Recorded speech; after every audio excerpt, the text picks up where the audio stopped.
والصلاة والسلام على سيدنا رسول الله وعلى آله وصحبه ومن والاه أما بعد. கண்ணியத்திற்குரிய அல்லாஹ்வின் நல்லடியார்களே,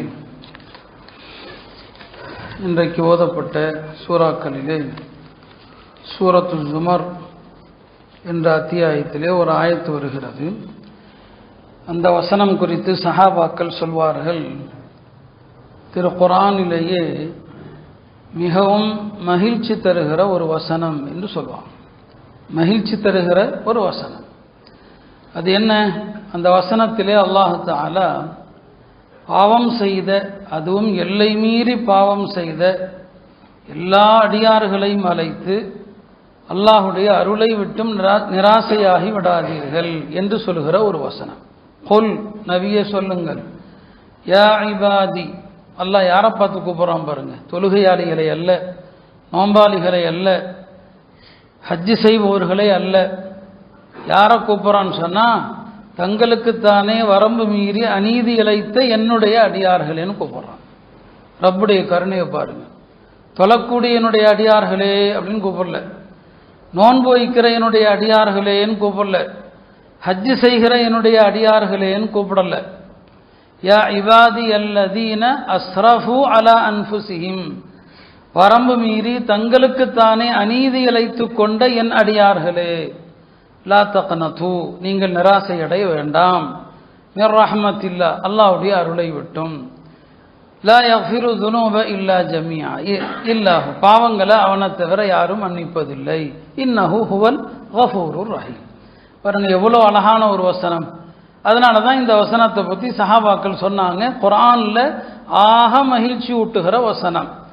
அவ எத்தகைய ஒரு பாதையும் அல்லாஹுடைய அருளை விட்டும் நிராசை அடைய வேண்டியதில்லை. ஒரு நிமிஷம் மன வருந்தினால் போதும் காலத்தினுடைய பாவத்தை அல்லாஹ் அழிச்சிரும். ஒரு நிமிஷம்தான். பனு இஸ்ராயல்களில் ஒரு மனிதர் இருந்தார், கிஃபில் அவருடைய பெயர். எல்லா பாவத்தையும் செய்வார், அவர் செய்யாத பாவமே இல்லை. ஒரு பெண்மணி தன்னுடைய ஒரு தேவைக்காக அவரிடம் வந்து உதவி கேட்கிறார், சில பொற்காசுகளை கேட்கிறார். அவர் வழக்கம் போல் தன்னுடைய ஆசைக்கு இணங்கினால் தருவதாக கூறுகிறார். அந்த பெண்ணோ கெட்ட நடத்தையுள்ள பெண் அல்ல, ஒரு நிர்பந்தத்தில் உதவிக்கு வந்து விட்டார். சரி, தன்னுடைய நிர்பந்தத்திற்கு சம்மதிக்க இணங்கவும் செய்கிறார். ஆனால் அதே நேரத்தில் இணங்கிய பிறகு அப்பெண்மணி அழ ஆரம்பித்து விடுகிறார். இப்போ அவர் கேட்குறாரு, கிஃபில் ஏமா அழுகிறேன்னு சொல்லி. இல்லை, நான் இந்த மாதிரி பாவத்தை வாழ்க்கையில் செஞ்சதில்லை, இன்னைக்கு சில காசுகளுக்காக உங்கள் ஆசைக்கு இணங்க வேண்டிய ஒரு பாவத்தை செய்ய வேண்டிய கட்டாயம் எனக்கு ஏற்பட்டது என்று அழுகிறேன்னு சொன்னார். அவ்வளோதான், அவருக்கு அந்த ஒரு வார்த்தை மனசில் எதோ ஏற்படுத்தி போச்சு. உடனே சரி, நான் தந்த காசு தந்ததாகவே இருக்கட்டும், இனிமேல் இந்த கிஃபில் பாவமே செய்ய மாட்டான் அப்படின்னு சொன்னார். ஒரு வார்த்தை, இனிமேல் நான் பாவம் செய்ய மாட்டேன். அவ்வளோதான், அந்த ராத்திரியே இறந்துட்டார். காலையில் அவருடைய வீட்டு வாசலில் எழுதப்பட்டிருக்கிறது, கஃபரல்லாஹு லில் கிஃபில், நேற்று இரவு இறந்து போன கிஃபிலை அல்லாஹ் மன்னித்து விட்டான். அந்த காலத்தில் இறந்தவர்கள் நல்லவர்களா கெட்டவர்களாங்கிறது வீட்டு வாசலே எழுதப்பட்டுரும். அல்லாஹ் நம்மளை எல்லாம் பாதுகாத்துட்டான். இந்த உம்மத்தின் மீது அல்லாஹ் செஞ்ச கருமை. இல்லைன்னா என்ன ஆயிருக்கும் யோசிச்சு பாருங்க. அவர் வீட்டு வாசலில் காலையில் எழுதப்பட்டிருக்குது, இரவில் இறந்து போன கிஃபிலை அல்லாஹ் மன்னித்து விட்டான். பாருங்க, காலம்பூரா பாவம் செஞ்சவர் ஒரு வார்த்தை தான், இனி பாவம் செய்ய மாட்டேன். அல்லாஹ் எதிர்பார்க்கிறது இதைத்தான். இந்த ஒரு நிமிஷம் சரணடைஞ்சிட்டான்னு வைங்களேன் அடியான், அல்லாஹ் மன்னிச்சிடும். இந்த ஆயத்தில் அதைத்தான் சொல்றான். வாழ்க்கை பூரா வரம்பு மீறி எப்போதோ பாவம் செஞ்சவங்க இல்லை, அல்லாஹ் சொல்ற வார்த்தையே தான். அஸ்ரஃபுன்னு சொன்னாலே காலம்பூரா பாவத்திலேயே வரம்பு மீறி போன ஆளுகளே நம்பிக்கை இழக்காதீங்க, அல்லாஹ் எல்லாத்தையும் மன்னிப்பாங்கிறத இந்த திருவசனத்தில் அல்லாஹ் சொல்றான். இந்த ரமதானுடைய 2வது 10 மஃபிரத்துடைய 10, அது நாளையோடு நிறைவு பெறுகிறது. இந்த 10 நிறைவடைகிற நேரத்தில் அல்லாஹ் நம்மை எல்லாம் பாவங்கள் மன்னிக்கப்பட்ட கூட்டத்திலே சேர்த்தருள்வானாக. நாமும் அல்லாஹ்விடத்தில் அதிகமாக தௌபா செய்வோம். வாழ்க்கையில் செஞ்ச எல்லா பாவங்களையும் மன்னிக்கிற இறைவன் காலையிலும் அழைக்கிறான், இரவிலும் அழைக்கிறான். என்னிடத்தில் பாவ மன்னிப்பு தேடுவோர் உண்டா, நான் பாவங்களை மன்னிக்கிறேன் என்று அல்லாஹ் சொல்கிறான். அந்த வசனமும் இதிலே வருகிறது. அதே போல இன்றைக்கு ஓதப்பட்ட சூரத்துல் முஃமின், அதில் துஆவை பற்றி ஒரு வசனம் வருகிறது. துஆ என்றாலே நாம் என்ன சொல்றோம்? இபாதத். அத்-துஆ ஹுவல் இபாதா. துஆ என்றால் வணக்கம் என்று சொல்றோம். அல்லாஹ் சொல்றான், வகால ரப்புக்கும், உங்களுடைய ரப்பு சொல்கிறான், உதுஊனி, என்னை அலையுங்கள், அஸ்தஜிபு லக்கும், நான் உங்களுக்கு நீங்க கேட்கறத கொடுக்கிறேன்னு சொல்றான். துஆ செய்யாதவர்களை அல்லாஹ் தற்பெருமைக்குரியவர்கள் என்று சொல்றான். துஆ யார் செய்யறது இல்லையோ தற்பெருமைக்குரியவர்கள். எனவே ரமதான்ல எப்போதுமே துஆ குறித்து சில விஷயங்களை சொல்வதுண்டு. ஏன்னா ரமதான் துஆவுடைய ஒரு மாதம் இது. அல்லாஹ் மற்ற உம்மத்துகளில் அந்த உம்மத்துடைய நபிமார்களுக்கு கொடுத்த 3 சிறப்புகளை இந்த உம்மத்துக்கே கொடுத்திருக்கான். மற்ற சமுதாயங்களில் அந்த நபிமார்களுக்கு அது சொல்லப்பட்டது. இந்த உம்மத்தில் நமக்கே அல்லாஹ் சொல்லியிருக்கிறான். அந்த மாதிரி ஒரு 3 விஷயம் இருக்குது. முதலாவது விஷயம் என்னன்னா, முன் சென்ற காலங்களில் அல்லாஹ் ஒரு நபியை அனுப்புறான்னு சொன்னா அந்த நபிக்கு அல்லாஹ் சொல்லுவான், நீங்க இந்த உம்மத்துக்கெல்லாம் சாட்சி, உங்களுடைய உம்மத்துக்கு நீங்க சாட்சின்னு சொல்லுவான். அவர் சாட்சியா இருப்பார். ஆனால் இந்த உம்மத்தை அல்லாஹ் முந்தைய சமுதாயங்களுக்கெல்லாம் சாட்சியாக ஆக்கிட்டான். லிதகூனு ஷுஹதா அலன்னாஸ், நீங்க எல்லாருக்கும் நீங்க தான் சாட்சியாளர்கள். மறுமையில மற்ற நபிமார்களுடைய உம்மத்துக்கு நம்ம தான் சாட்சி சொல்லுவோம், எல்லா நபிமார்களுக்கும். இது முதலாவது சிறப்பு. ரெண்டாவது சிறப்பு என்ன? மற்ற நபிமார்களை பார்த்து அல்லாஹ் சொன்ன வார்த்தை, அந்த நபிக்கு சொன்னா உங்களுக்கு நான் எந்த சிரமத்தையும் தரலன்னு சொல்லி. ஆனா குர்ஆன்ல இந்த உம்மத்தை பார்த்து அல்லாஹ் சொல்றான், இந்த சமுதாயத்தை பார்த்து சொல்றான், உங்களுக்கு நான் மார்க்கத்தில் எந்த கஷ்டத்தையும் நான் தரலன்னு சொல்றான். மூணாவது, மற்ற நபிமார்களுக்கு அல்லாஹ் சொன்னான், நபியை நீங்க துஆ செஞ்சா ஏற்றுக்கொள்வேன்னு சொல்லி. ஆனா இந்த உம்மத்தை பார்த்து சொல்றான், நீங்க என்னிடம் துஆ செய்தால் நான் அதை ஏற்றுக்கொள்வேன்னு சொல்றான். ரமதானுக்கும் துஆவுக்கும் மிகப்பெரிய நெருக்கம் இருக்குது. அதுக்கு காரணம் என்ன? சூரத்துல் பக்ரால நோன்பு குறித்து வரக்கூடிய 2 வசனங்களுக்கு நடுவுல அல்லாஹ் துஆவை பத்தி சொல்றான். ஷஹ்ரு ரமதான் அல்லதி என்று முதல்ல ஒரு வசனம், அதற்கு அடுத்து வஹில்ல லக்கும் என்று ஒரு வசனம். இந்த ரெண்டுமே நோன்பை பத்தி பேசுகிறது, நோன்புனுடைய சட்டங்களை பத்தி பேசுது. இந்த ரெண்டுக்கு நடுவுல அல்லாஹ் ஒரு ஆயத்து சொல்லுவான், வைதா சஅலக இபாதி, நபியே என்னை பற்றி என் அடியார்கள் உங்களிடம் கேட்டால் ஃபஇன்னி கரீப், நான் அவர்களுக்கு நெருக்கத்தில் இருக்கிறேன். அவர்கள் என்னை அழைத்தால் நான் அந்த அழைப்பை ஏற்று அவர்களுக்கு பதிலளிக்கிறேன் என்று துஆவை பற்றி அல்லாஹ் சொல்றான். அதனால தான் உலமாக்கள் சொல்லுவாங்க, ரமதானுக்கும் துஆவுக்கும் அவ்வளவு நெருக்கம் இருக்குது. மற்ற காலங்களில் துஆ ஏற்கப்படுகிற நேரங்கள் என்று சில நேரம் இருக்குது. ரமதான் எப்படிப்பட்ட மாதம்? எல்லா நொடியும் துஆ ஏற்கப்படுது. ரமதானுடைய அத்தனை நேரமும் துஆ ஏற்கப்படுது. அதனால தான் ஹதீஸில் 3 பேருடைய துஆக்கள் மறுக்கப்படுவது இல்லை. ஒரு நேர்மையான ஆட்சியாளர், ஒரு நோன்பாளி, ஒரு அநீதி இழைக்கப்பட்ட பாதிக்கப்பட்ட மனிதனுடைய பிரார்த்தனை. இந்த 3 துஆக்களும் நிராகரிக்கப்படுவதே கிடையாது. அப்போ நோன்பாளி எப்போ துஆ செஞ்சாலும் கபூலாகும். நாம் இந்த ரமதானில் இப்போ இன்றோடு என்னங்க 18 நோன்புகள் ஆயிருக்கு. நம்ம எவ்வளவு துஆ செஞ்சுருப்போம் யோசிச்சு பாருங்க. எப்போ துஆ செஞ்சாலும் கபூலாகும். விசேஷமாக நோன்பு திறக்கிற நேரம், சஹருடைய நேரம் என்றெல்லாம் இருந்தாலும் நோன்பு வைத்திருக்கிற ஒவ்வொரு நொடியும் துஆ கபூலாகும். ஆனால் நாம் துஆவுடைய வாய்ப்புகளை பயன்படுத்துறதில்லை. எத்தனையோ பயான்கள் கேட்டாலுமே கூட நாம் அதிகமாக என்ன செய்வது கிடையாது, துஆ அதிகமே செய்வது கிடையாது. அதனால அருமையானவர்களே, துஆவுடைய மகத்துவத்தை விளங்கணும்னு சொன்னால் நான் உங்களுக்கு சில விஷயங்களை சொல்கிறேன். அல்லாஹ் தன்னுடைய திருமறையை குர்ஆனை துஆவை கொண்டு தான் ஆரம்பிச்சிருக்கிறான், துஆவை கொண்டு தான் முடிச்சிருக்கிறான். புரியுங்களா? குர்ஆனுடைய ஆரம்பமும் துஆ தான், குர்ஆனுடைய கடைசியும் துஆ தான். குர்ஆனுடைய ஆரம்பம் எதுங்க? ஃபாத்திஹா. சூரா ஃபாத்திஹால அல்லாஹ்வை புகழ்ந்த பிறகு என்ன வருது? இஹ்தினஸ் ஸிராத்தல் முஸ்தகீம், யா அல்லாஹ் எங்களுக்கு நேர்வழியை காட்டு. இது என்ன துஆ? குர்ஆனுடைய கடைசி சூரா எது? குல் அஊது பிரப்பின் நாஸ், நான் மனிதர்களுடைய இறைவனாகிய அல்லாஹ்வை கொண்டு பாதுகாப்பு தேடுகிறேன். இது என்ன துஆ? அப்போ குர்ஆனுடைய ஆரம்பமும் துஆ தான், குர்ஆனுடைய இறுதியும் துஆ தான். அல்லாஹ் தஆலா தன்னுடைய வேதத்தை துஆவை கொண்டு ஆரம்பித்து துஆவை கொண்டே என்ன செஞ்சிருக்கிறான்? முடிச்சிருக்கிறான். இதிலிருந்தே திருமறையினுடைய துஆவினுடைய மகத்துவம் என்ன என்பதை நாம் புரிந்து கொள்ளலாம். பாருங்க, துஆ கேட்குற விஷயத்தில் நாம் பொதுவாக எல்லாரும் ஏன் அலட்சியமாக இருக்கிறோம் அப்படின்னு சொன்னால், கேட்கறதெல்லாம் கிடைக்குதா அப்படின்னு நமக்கு நாமே ஒரு சந்தேகம். அதனால தான் அலட்சியமாக இருக்கிறோம். ஹஜ்ரத் உமர் ரலியல்லாஹு அவர்கள் ரொம்ப அழகா சொன்னாங்க, லா அஹ்மிலு ஹம்மல் இஜாபா, நான் எப்போதுமே துவாக்கள் ஒப்புக்கொள்ளப்படுகிறதா என்பதை குறித்து நான் கவலை கொண்டது கிடையாது. துவா ஏற்றுக்கொள்ளப்படுதா அப்படின்னு யோசிக்கிறது இல்லை. வலாக்கின் அஹ்மிலு ஹம்மத் துவா, நான் துவா செய்கிற வாய்ப்பு தரப்பட்டிருக்கிறேனா அதை பற்றி தான் நான் கவலைப்படுவேன். நல்ல கவனிங்க, அவர் என்ன சொல்றாங்க, ஏற்றுக்கொள்ளப்படுதா என்பதை நான் சிந்திக்கிறதே இல்லை. துவா செய்கிற வாய்ப்பு எனக்கு தரப்பட்டிருக்குதா அதைத்தான் நான் சிந்திப்பேன். ஏன் அப்படின்னா, ஒரு அடியானுக்கு அல்லாஹ் நல்லதை நாடினால் அவருக்கு துவா செய்கிற வாய்ப்பை அல்லாஹ் தருகிறான் என்று ஹதீஸ்ல வருது. அல்லாஹ் உங்களுக்கு நல்லதை நாடிட்டானா நீங்க துவா செய்கிற அடியாரா இருப்பீங்க. அப்ப நீங்க துவா செய்வது பற்றி யோசிக்கணுமே தவிர துவா ஏற்கப்படுதா இல்லையா அப்படிங்கிறது குறித்து நாம் என்ன செய்யக்கூடாது, யோசிக்கவே கூடாது. துவா ஏற்கப்படுவதற்குரிய அர்த்தங்கள் 3 அர்த்தம் இருக்குது. நம்ம நிறைவேறதுல நம்ம நினைச்சிட்டு இருக்கிறோம், இல்லை அப்படி கிடையாது. துவா ஏற்கப்படுவதற்கு 3 பொருள் இருக்குது. நீங்கள் கேட்டதே தரப்படலாம், நீங்கள் கேட்டதற்கு பதிலாக மறுமையில் அல்லாஹ் அந்த துவாவுக்குரியதை மறைச்சு வச்சிருப்பான். நீங்க துவா ஒன்று கேட்டிருப்பீங்க, அதுக்கு பதிலாக உங்களுக்கு வரக்கூடிய ஒரு ஆபத்தை அல்லாஹ் தடுத்திருப்பான். இன்னைக்கு நீங்க ஒரு துவா கேட்டீங்கன்னு வைங்க, இந்த துவாவுனால நாளைக்கு வர வேண்டிய ஹார்ட் அட்டாக் அல்லாஹ் தடுத்துருவான். நமக்கு அர்த்தம் தெரியாம இருக்கிறோம் நாம. அப்ப எத்தனை துவாக்கள் நமக்கு ஏற்கப்பட்டிருக்கும் யோசிச்சு பாருங்க. அப்போ எத்தனையோ சந்தர்ப்பங்களில் நமக்கு வர வேண்டிய நோய்கள் வராம போகுதுன்னா துவா தான். அப்ப துவா ஏற்கப்படுவதற்கான அர்த்தத்தை நாம சுருக்கிட்டோம், நம்ம கேட்டதெல்லாம் கிடைக்காத மாதிரி தெரியுது. இந்த எண்ணம் முதல்ல வரவே கூடாது.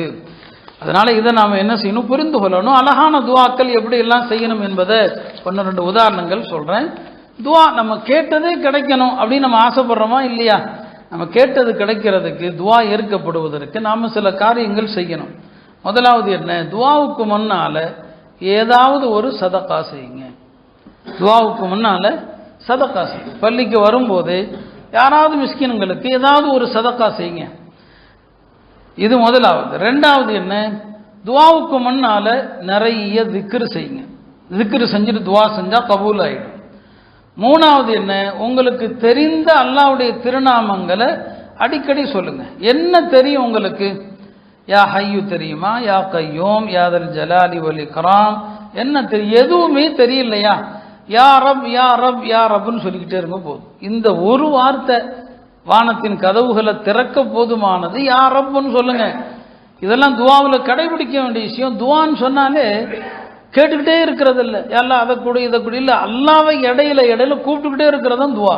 யா ரப்புன்னு சொல்லணும், யா ஹைன்னு சொல்லணும், யா கையும் சொல்லணும், யா அலீம்னு சொல்லணும், யா கதீர்னு சொல்லணும், யா அலி என்று சொல்லணும்.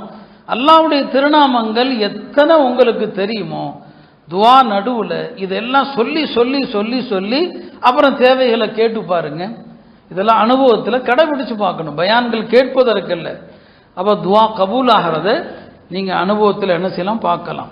யா ரஹ்மான்னு சொல்லுங்க, யா ரஹீம்னு சொல்லுங்க. துவாவில் யா அஹத், யா சமத் எல்லாருக்கும் வரக்கூடிய வார்த்தை.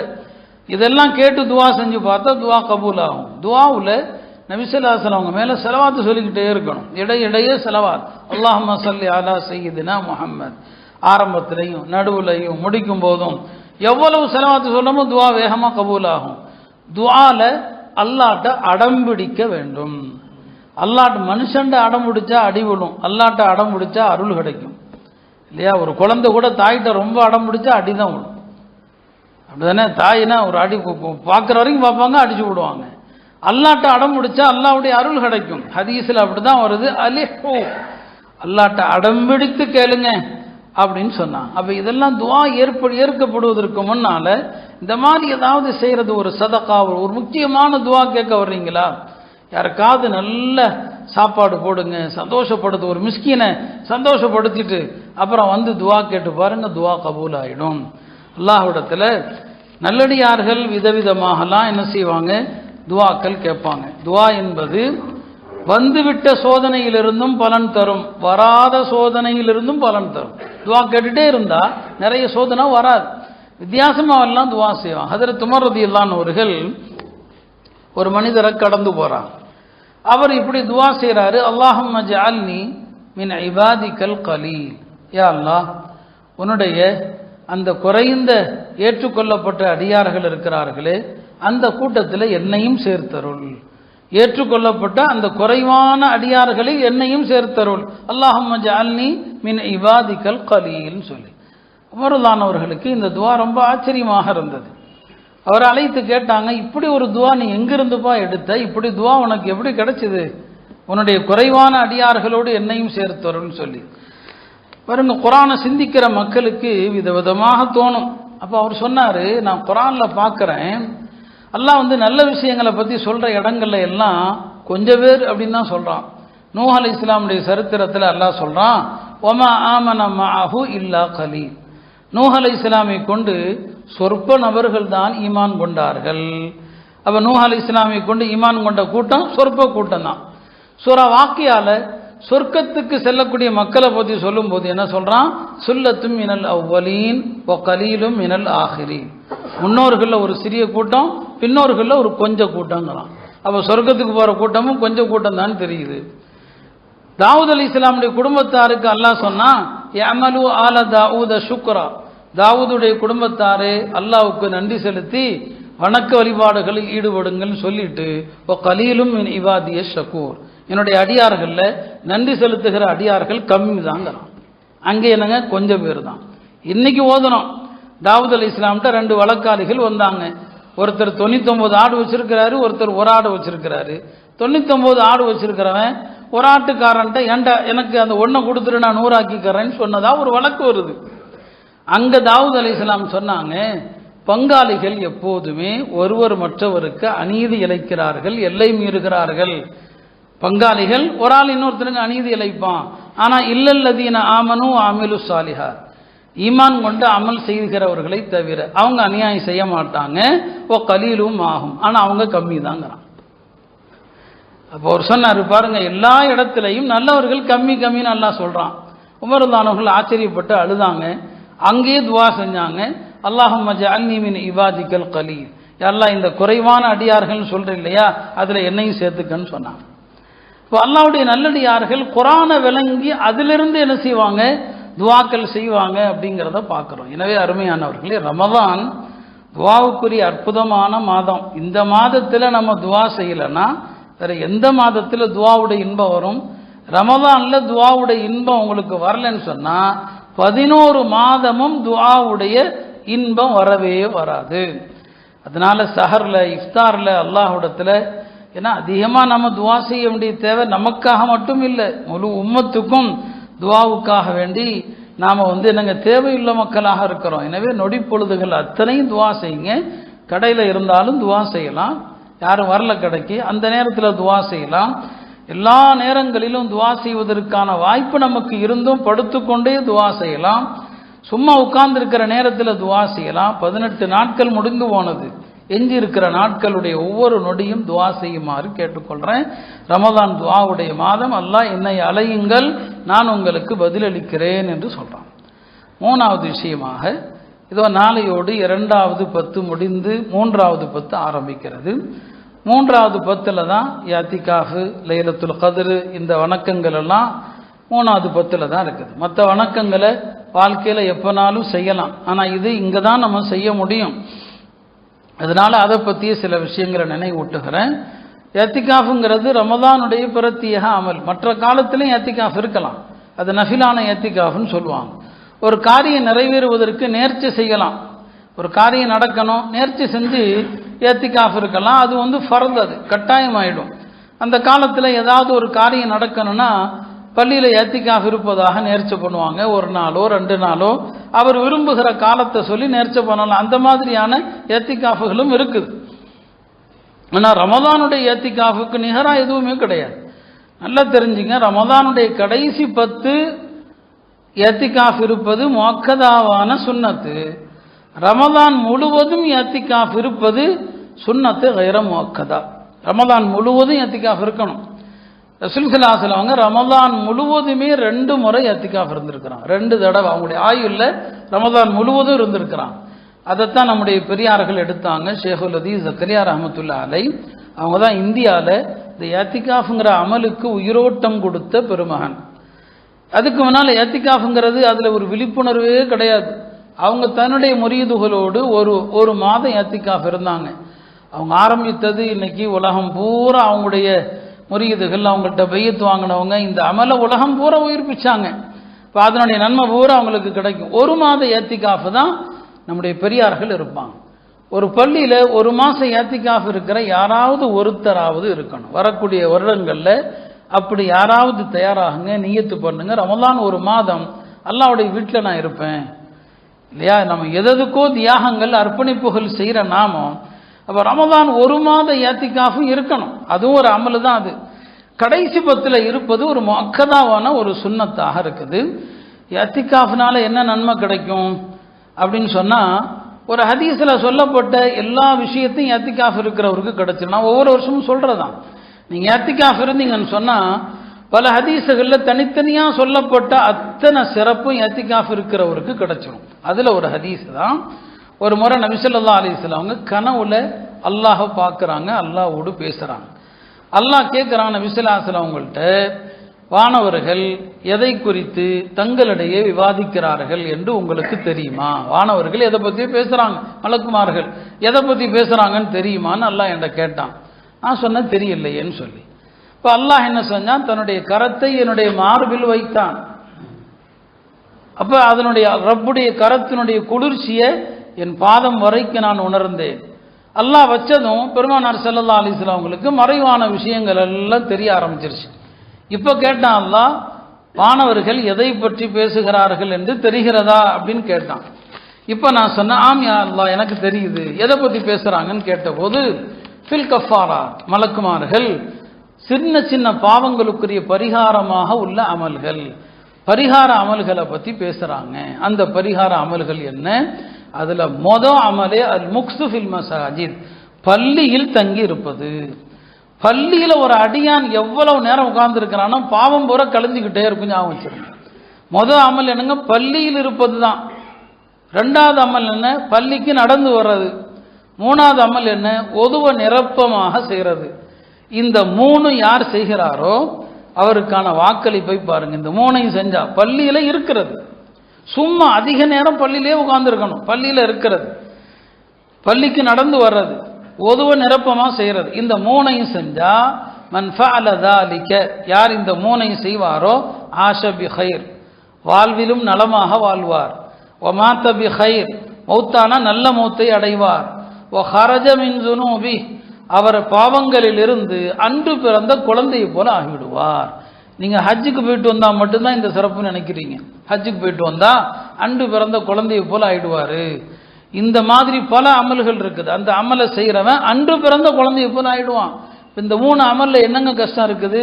இப்போ ஏத்திகாஃப் இருக்கிறவர் இதில் ரெண்டு அமலை செய்கிறார். பள்ளி வாசல்லையே உட்கார்ந்துருக்கிறார், ஒது செய்ய தான் போகிறார், சுன்னத்துகளை பேணி ஒது செய்கிறார், இந்த ரெண்டையும் செய்கிறார். அப்போ இதை பற்றி தான் மாணவர்கள் பேசுகிறாங்க அப்படின்னு சொல்லிட்டு, அப்புறம் அல்லாஹ்வே நபி ஸல்லல்லாஹு அலைஹி வஸல்லம் அவங்களுக்கு ஒரு துவாவை கற்றுக் கொடுத்தான். இந்த ஹதீஸுடைய தொடரில் வர்றதுனால சொல்கிறேன். அல்லாஹ் சொன்னா நபி ஸல்லல்லாஹு அலைஹி வஸல்லம் அவங்களை பார்த்து, நபியே நீங்கள் தொழுதீங்கன்னு சொன்னால், ஃபர்தோ நஃபீலோ எந்த தொழுதாலும் இந்த துவா கேளுங்க.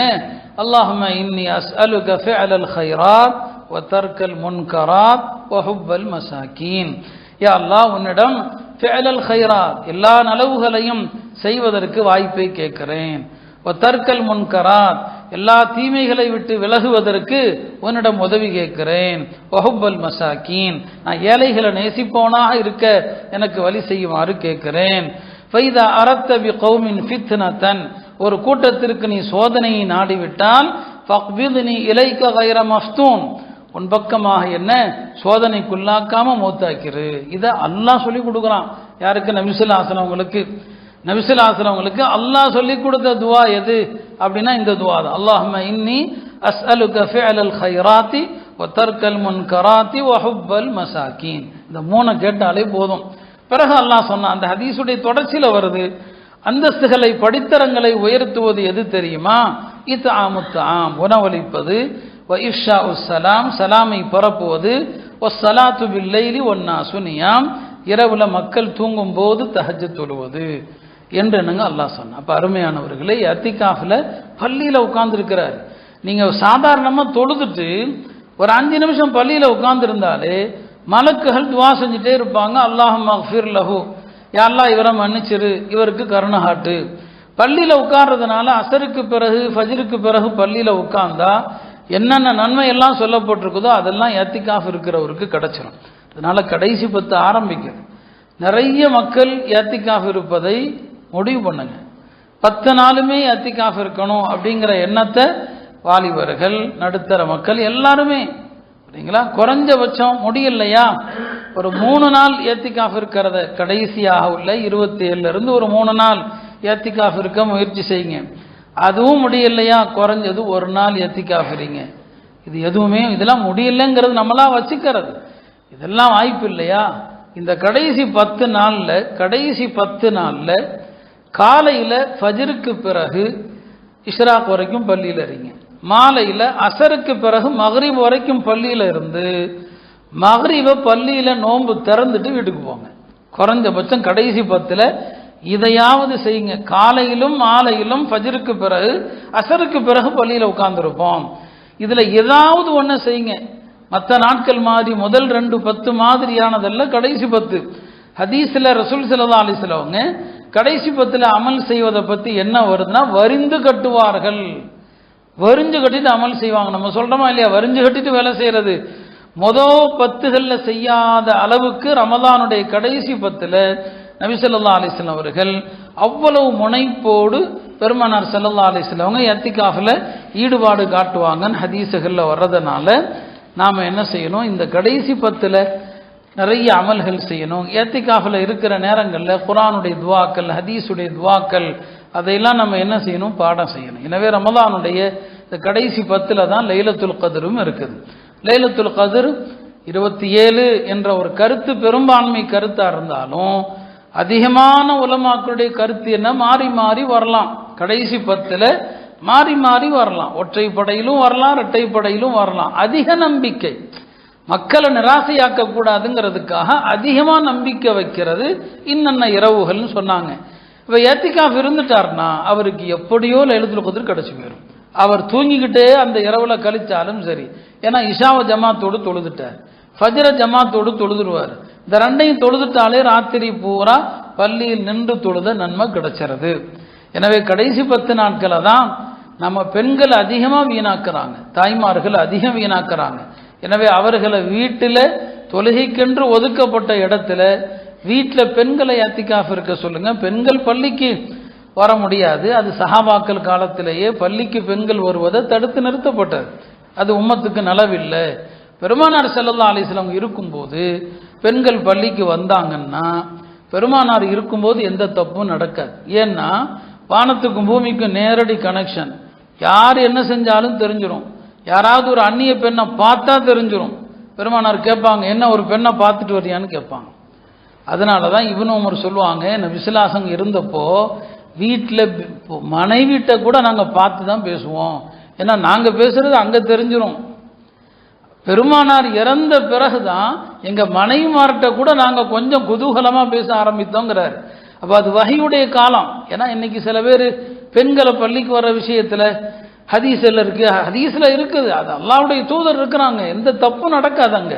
இன்றைய காலம் என்ன அப்படியே அது. அதனால தான் அவங்க வீட்டில் தொழுகைக்குன்னு ஒதுக்கப்பட்ட இடத்துல பெண்கள் ஏத்திகாஃப் இருக்க சொல்லுங்க. தயவு செய்து கடைசி 10 வெளியில் சுற்றி பொருட்களை வாங்குறதுல சுற்றி, அது அதற்கான நாட்கள் அல்ல. அல்லாஹ்வுடைய நரக விடுதலையை பெறுகிற நாள் அது. அல்லாஹ்வுடைய கடைசி பொருத்தத்தை பெறக்கூடிய நேரம். அந்த நேரத்தில் வெளியே சுற்றி அல்லாஹ்வுடைய தண்டனைக்கு ஆளாகாமல் அல்லாஹ் நம்மளை பாதுகாக்கணும். எனவே கடைசி 10 இபாதத்திற்குரிய 10. இந்த கடைசி 10 தயவு செய்து வீணாக்க வேண்டாம். இறுதியாக ஒன்றை சொல்லி முடித்துக் கொள்கிறேன். இன்றைக்கு தாவூத் அலைஹிஸ்ஸலாம் அவங்க சம்பந்தமான ஒரு வசனத்தை ஓதி நாம் சஜிதா செஞ்சோம். திலாவத்துடைய ஒரு சஜிதா செஞ்சால் அவருக்கு சொர்க்கம் உறுதின்னு ஹதீஸில் வருது. திலாவத்துடைய குர்ஆனுடைய சஜிதாவுடைய ஆயத்தை ஓதி சஜிதா பண்ணால் சஜிதா உறுதின்னு வருது. இப்போ தாவூத் அலைஹிஸ்ஸலாம் ஏதோ ஒரு சின்ன தப்பு நடந்துச்சு. இப்போ அல்லாஹ்ட்ட பாவ மன்னிப்பு தேடி சஜிதா செஞ்சாங்க. அல்லாஹ் ஃபகஃபர்னா லஹு, அவரை நாம் மன்னிச்சிட்டோன்னு சொல்கிறான். இப்போ இந்த இடத்துல பெருமானார் ஸல்லல்லாஹு அலைஹி வஸல்லம் அவங்களிடத்துல ஒரு சஹாபி ஒரு கனவை சொல்கிறாங்க. அதை மட்டும் சொல்லி முடித்து கொள்கிறேன். ஒரு கனவை சொல்கிறாங்க ஒரு சஹாபி. சில ரிவாயத்துகளில் அபூ சயீதுல் ஹுத்ரி என்று வருது. அவங்க வந்து சொன்னாங்க, யா ரசூலல்லாஹ், நான் ஒரு கனவு கண்டேன். கனவுல நான் வந்து சஜிதா செய்கிறேன். கனவுல சஜிதா செய்கிறேன். எனக்கு பக்கத்தில் இருந்த ஒரு மரமும் சஜிதா செய்கிறது. மரமும் சஜிதா செய்யுது. அந்த மரம் ஒரு துவா ஓதுது. அவர் அந்த துவாவுடைய வாக்கியத்தை சொல்றாரு. அந்த மரம் சொன்ன துவா என்ன? சஜிதாவும் செய்யுது, சஜிதாவில் ஒரு துவாவும் ஓதுது மரம். என்ன துவா ஓதுதுன்னு சொன்னா, அல்லாஹும் மக்துபுலி பிஹா இந்தக அஜ்ரா. யா அல்லாஹ், இந்த ஒரு சஜிதாவை கொண்டு எனக்கு ஒரு மகத்தான நன்மையை தருவாயாக. வதா அன்னி பிஹா விஸ்ரா. இந்த சஜிதாவின் பொருட்டில் என்னுடைய பாவங்களை மன்னிப்பாயாக. வஜ்அல்ஹா லீ இந்தக துஹ்ரா. இந்த சஜிதாவை என்னுடைய மறுமையின் சேமிப்பாக ஆக்குவாயாக. வ தகப்பல்ஹா மின்னி. இந்த சஜிதாவை என்னிடமிருந்து ஏற்றுக்கொள்வாயாக. கமா தகப்பல்தஹா மின் அப்திக தாவூத். உன்னுடைய அடியார் தாவூதுடைய சஜிதாவை ஏற்றது போல. தாவூத் அலைஹிஸ்ஸலாம் சஜிதா செஞ்சாங்க இல்லையா? அதுக்காண்டி தான் இதை சொன்னேன். அவங்களுடைய சஜிதாவை ஏற்ற மாதிரி என்னுடைய சஜிதாவை ஏற்றுக்கன்னு சொல்லி. இது அவர் கனவுல கண்டது. கனவுல நல்ல விஷயத்தை யாராவது கண்டதா சொன்னா பெருமானார் ஸல்லல்லாஹு அலைஹி வஸல்லம் அதை எடுத்துக்குவாங்க. இந்த ஹதீஸை அறிவிக்கிற இப்னு அப்பாஸ் சொல்றாங்க, அவர் சொல்லிட்டு போயிட்டாரு. அதற்கு பிறகு நபி ஸல்லல்லாஹு அலைஹி வஸல்லம் குர்ஆனுடைய ஒரு சஜிதாவுடைய ஆயத்தை ஓதி சஜிதா செய்த போது கனவில் அந்த மரம் எந்த துவாவை சொன்னதாக அவர் அறிவித்தாரோ அந்த துவாவை பெருமானார் ஓதுனாங்க. அல்லாஹும்ம அக்துப்லி பிஹா இந்தக அஜ்ரா வதா அன்னி பிஹா விஸ்ரா வஜ்அல்ஹா லீ இந்தக துஹ்ரா வதகப்பல்ஹா மின்னி கமா தகப்பல்தஹா. எவ்வளோ அழகான ஒரு துவா பாருங்க. பெருமானார் ஸல்லல்லாஹு அலைஹி வஸல்லம் துவாக்கள் எல்லாமே சிறந்தது தான். துவாக்களில் சிறந்தது குர்ஆனுடைய துவாக்கள். துவாக்களில் சிறந்தது ஹதீஸ்ல வந்த துவாக்கள். நம்ம அதனுடைய கருத்தையாவது விளங்கி உலமாக்கள் மூலமா தெரிந்து அந்த கருத்துக்களை நாம துவா செய்யணும். எல்லாம் அல்ல அல்லாஹ் இந்த ரமலானுடைய இறுதி 10 நாட்களை அவனுக்கு பொருத்தமான அமல்களை கொண்டு கழிக்க தௌஃபீக் செய்வானாக. எல்லா விதமான தேவையற்ற விஷயங்களை விட்டு பாதுகாப்பானாக. சங்கை மிகு லைலத்துல் கத்ரை அடைய பெற்ற நல்லோர்கள் கூட்டத்திலே நம் அனைவரையும் சேர்த்தல்வானாக. வ ஆகிரு தஅவானா அனில் ஹம்துலில்லாஹி ரப்பில் ஆலமீன்.